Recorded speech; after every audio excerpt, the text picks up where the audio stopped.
Welcome back to the Investor Professor podcast. This is Dr. Ryan Peckham, and this is episode 99.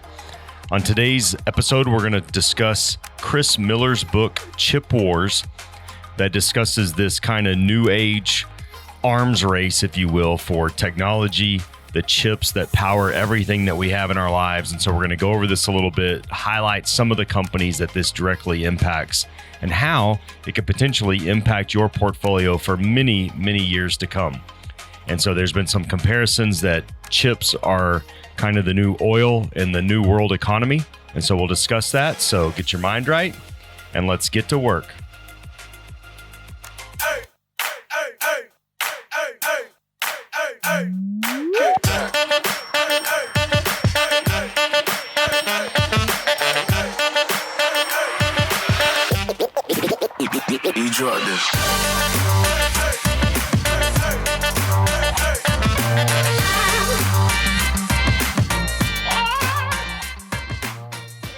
Okay, well, welcome back, everybody. On today's episode, we're going to go over Chip Wars. I think you'll find that a little bit interesting. Highlight some of that for you. I've had some questions about the CFA exam. I did take the CFA exam and level 1, and it did not disappoint. It's as hard as you've heard it is, and I won't spend a lot of time on it. I don't know. You feeling coming out of those things, you always feel confident in some areas, unconfident in others. And so we'll see how that ends up. I have to wait 60 days to get the results. And at the beginning, I was a little, I guess I would say disappointed, because you're like, man, I want to know how I did right away, all this. But then I thought, you know what? It's kind of nice because when you spend that much time studying for an exam, you're like, so I'm not excited. I'm not disappointed. I just get to forget about it for a little bit. And that's been kind of nice. I got a lot of other stuff going on. And so it has been, it's been okay just not having to think about it. And so for me, no matter what the result is, I'm kind of in that mental headspace that it really doesn't matter to me, because I am mentally determined to figure this out, get it done, whatever the results are. So I am definitely in that headspace where I'm gonna figure it out and I'm gonna get it done. So I'm not too concerned about it. And so, we'll see. But it's definitely a very difficult exam. There's just so much information, so much content. So it really does take. You got to dig deep when it comes to studying for that thing, and you got to do basically everything you can. And when you do everything you can, you're still not going to feel very confident. And I think that's kind of the point. I don't think they really want you coming out of that thing feeling confident. So, but it is a very good exercise in discipline and determination, which I always enjoy. So many of y'all know I run marathons. And so, that's a physical challenge. This is a mental challenge, both kind of the same, but you got to dig deep. Just one's mental, one's physical, and it really just comes down to you. So I enjoy those kind of challenges, and we'll see where it ends up. So market's looking pretty good here. We've had a good first half of the year. We'll see if it continues. And all things considered, I'm not sure anybody really thought that the year would be this good first half of the year. We're not quite there yet, but we're getting close. And that's kind of the way it always works, right? You never really know. You got to be on the dance floor. You got to give yourself a chance. And so, again, this year that's proving true. So this week I wanted to highlight a book for you that I think is going to be very important and is going to grow in importance as the years go on here. But this is Chip Wars by Chris Miller. Chris Miller is a professor at Tufts University.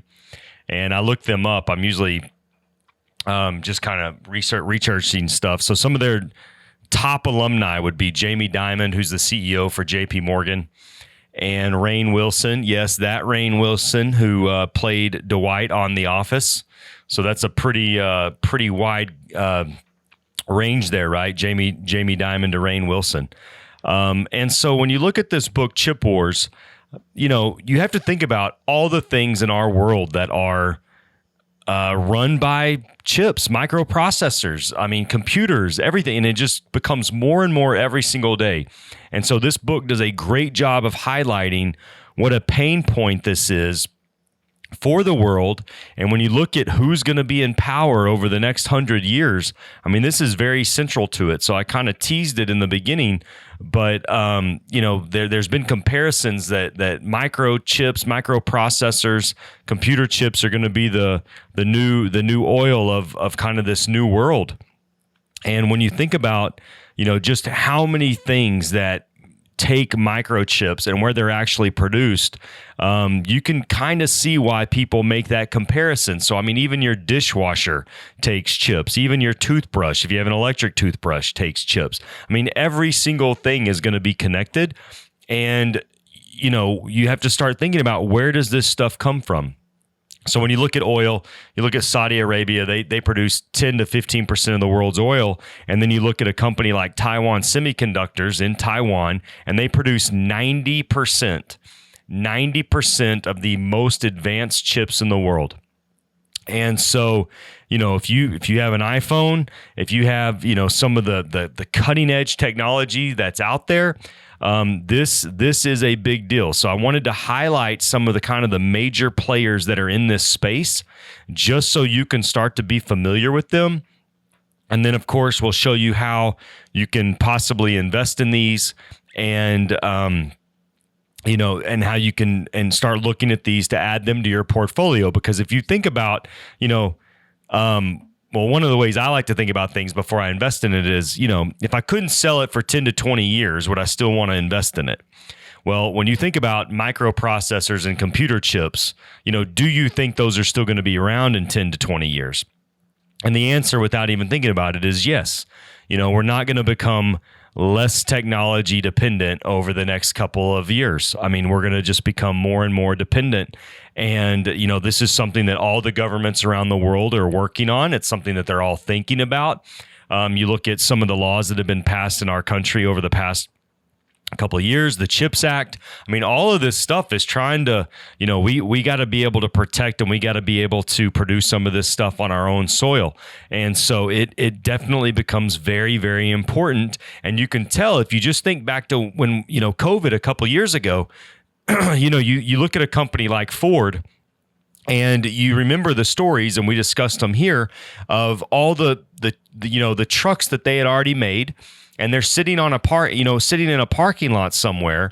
And the reason they're not coming off the lot is because they don't have the chips to put into the truck to be able to send it to you so that it can actually run the computer system that's inside your new vehicles. Right? So when you have a company like Ford, you have all these manufacturers, and they really can't complete the manufacturing process until they get these items.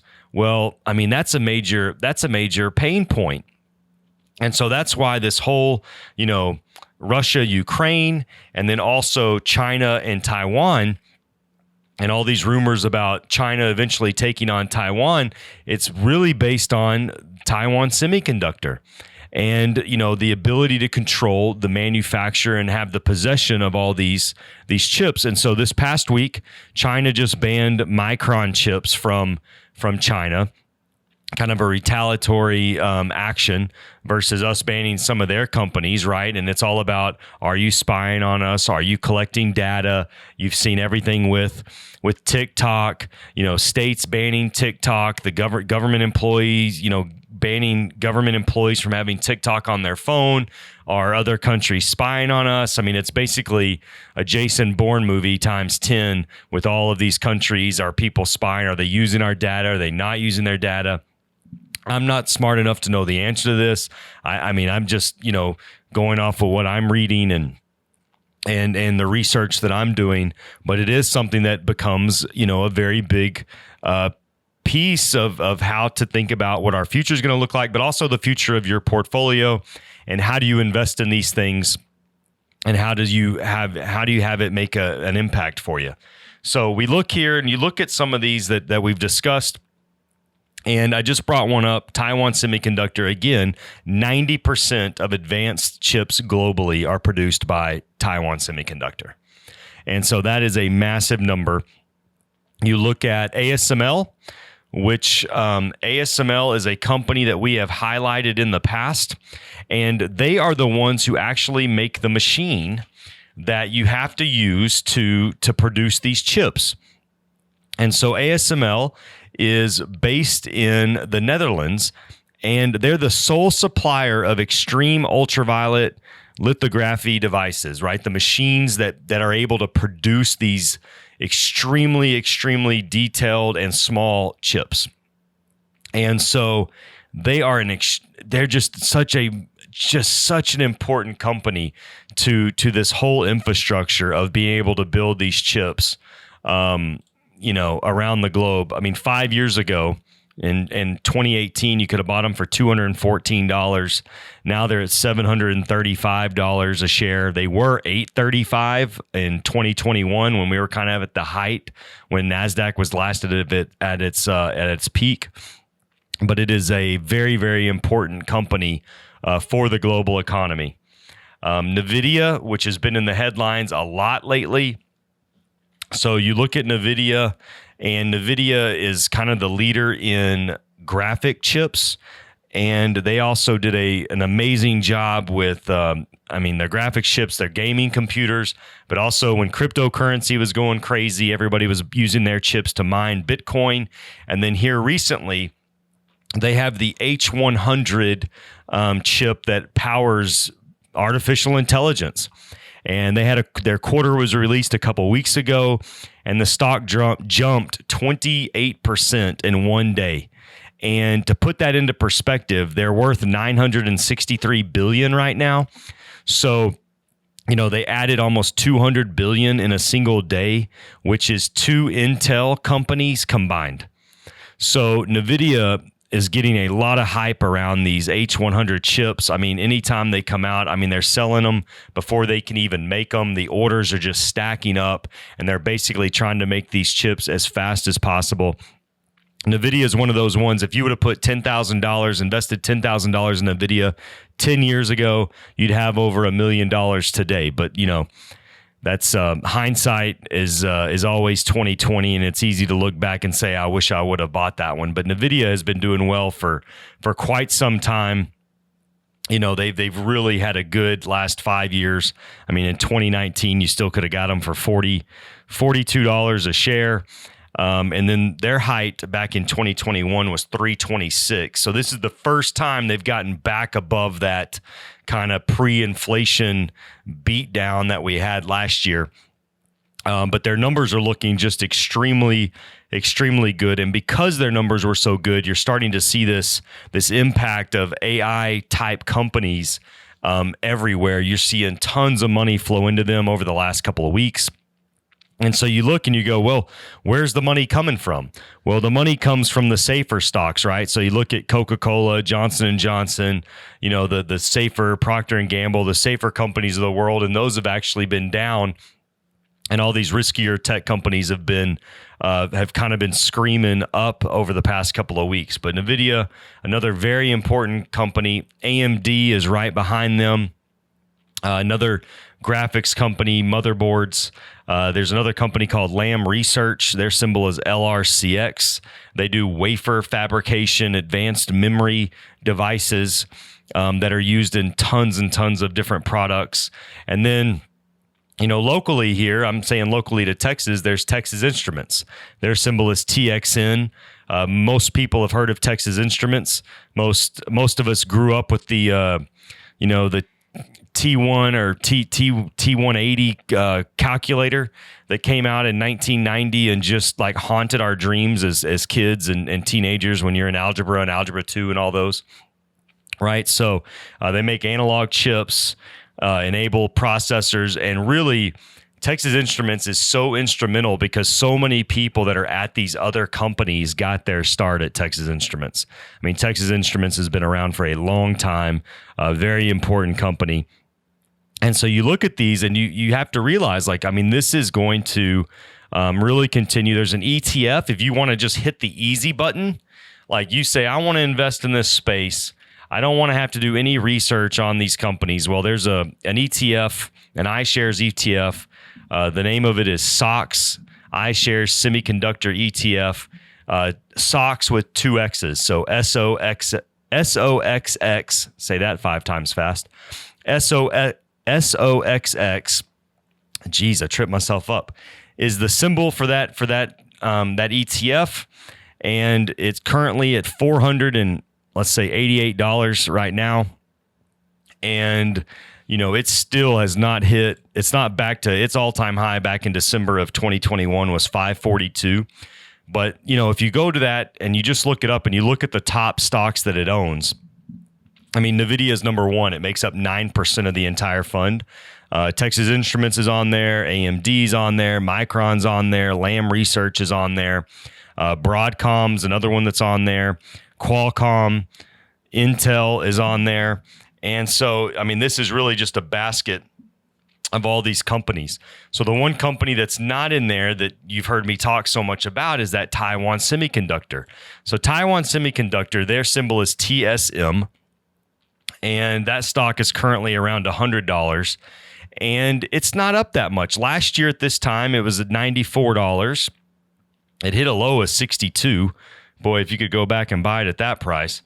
But one of the main reasons this company has not done well, or I shouldn't say the company hasn't done well, that's a misstatement. One reason the stock hasn't done well is because of the political pressure, right? So you even look, Warren Buffett invested in Taiwan Semiconductor. And all the time he talks about how it's probably, the most important company in the world. And it's one of Apple's main suppliers. But the problem is you have all that political risk, and everybody's worried that China is going to start to try to take over Taiwan, and it's going to cause a big deal. So when if you choose to invest in Taiwan Semiconductor, you have to research and read about and really think about all the political risk that's going to come with that. And so there's some people, Warren Buffett included, that ended up selling the majority of his stake because he was worried about, what impact this was going to have on the company going forward. And, he's not thinking about being invested in this company for 6 months. He's thinking about probably being invested in it for 30 years.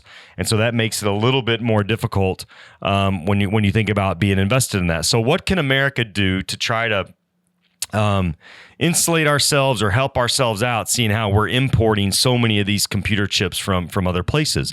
Well, you have the CHIPS Act that was just passed, where Taiwan Semiconductor is actually building that plant in Arizona, and they're looking to expand production in the U.S. But there's only one problem, and that is that those kind of the plant that they're building in Arizona and all the infrastructure that they're building there, it still doesn't make their most advanced chips, right? I mean, it makes a lot of their chips, but it doesn't make those most advanced ones where, that are going into your iPhones and those kind of things. So there still is some risk, even though it's getting better. But the U.S. is starting to recognize that this is going to be a major issue and a major kind of, hot point for the next 25 years. And so luckily, some of the politicians that are out there, this is kind of one of the bipartisan things that people tend to agree on. And that is that we need to give some tax incentives. We need there to be an investment into the infrastructure and manufacturing ability in this country for these kind of things. And so I don't think there's been enough done yet, but there's definitely been, it's on the radar, and it seems like there is some kind of real push to make this a little bit more of a concentrated effort to make this happen. But when you think about the design of your portfolio, right? Let's just talk about you as an individual. And I got to give the disclosure. I'm not your financial advisor. This is for education and education and entertainment purposes only. Please talk to your specific advisor. But when I think about, investing in the future, I mean, you have to have some kind of exposure. I mean, technology used to be considered a risky investment. Now I actually think you're taking more risk if you don't have any kind of technology companies in your portfolio, because I mean, everything that you do, everything that you touch pretty much, has technology in it. And so it's kind of the way that companies are going to compete in the future. And you think about just all the things that you do on your phone, whether it's a Samsung phone, whether it's an iPhone, they're all using these chips. Samsung included. So, I mean, this is a very important dynamic that is going to be, who's going to win out and who's going to be able to manufacture this stuff. And so, but you have to think about how is this going to impact your portfolio, and then just start looking. I mean, I gave you the easy button on the semiconductor ETF. There's other ones that are out there, and so you can kind of go do some research on that. But it is something that is definitely going to be very impactful for your portfolio and your eventual retirement or whatever you're looking at. So you got to go out there, find the companies, but you do need to be aware that there's some serious risks to this coming up in the next couple of years. And the Biden administration said that they thought that the relationships with China would thaw slowly. Right, that we wouldn't be so cold towards them, or they wouldn't be so cold towards us, and we'd kind of get to this nice kind of Goldilocks period. And then the next day, China banned Micron chips from entering the country. So it's not going to be maybe as nice and easy as everybody had predicted. So it doesn't mean you can't invest in the space. It just means you have to be aware of it, and you kind of got to weigh the risk versus the reward. I think that you look at, like Taiwan Semiconductor, again, is the one that always comes up. But it is important, but it's also a very, very well-run company. The financials look great. I mean, it's a very well-run company. And so you just kind of got to think to yourself, okay, maybe the risk reward is here if it really starts to get beat up. So anyways, that's it for today. If you want to read more about this, I mean, obviously this isn't a paid endorsement, but that book Chip Wars, you can get it on, it's the audio version is available. You can get the hard copy, but that book Chip Wars does a great job of laying this out, much better than I can. But I did want to highlight it for you because I do think it will be an important part of your investment thesis and strategy for years to come. So never mistake activity for achievement, and I'll see you next time. Thanks, everybody.